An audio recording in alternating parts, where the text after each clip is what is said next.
SOMA is a collaboration between the University of Tasmania, Architecture and Design and MONA.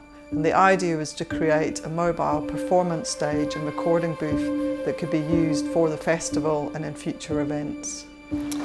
So the project began with the students designing and working at a 1:10 scale model. So right from the get-go, it wasn't about necessarily producing drawings, it was more about working in the workshop and physically fabricating what the design proposition might be.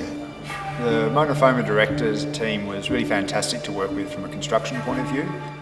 It was quite challenging because they had quite a loose set of requirements for what the project would entail, but had a relatively clear set of requirements from a technical point of view.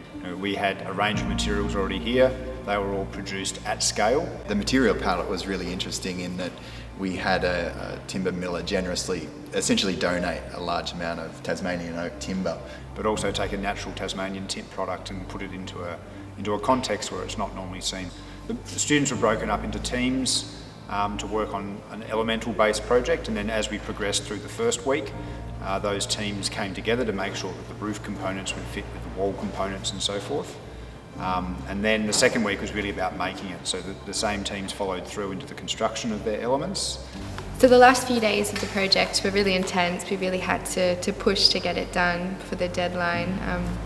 But I think when we got to watch Brian Ritchie perform in the booth in the workshop, it was a moment of kind of gratitude and pride in what we'd achieved in such a short period of time.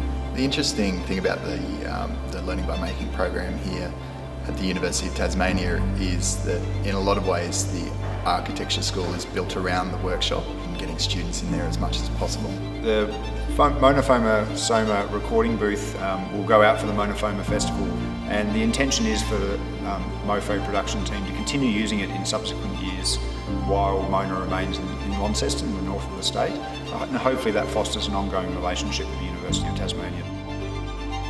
I feel that I learnt more out of the 2 weeks, from the design to the building, than I probably could in a whole semester's work. It was a fantastic experience that I highly recommend that everyone should get involved in.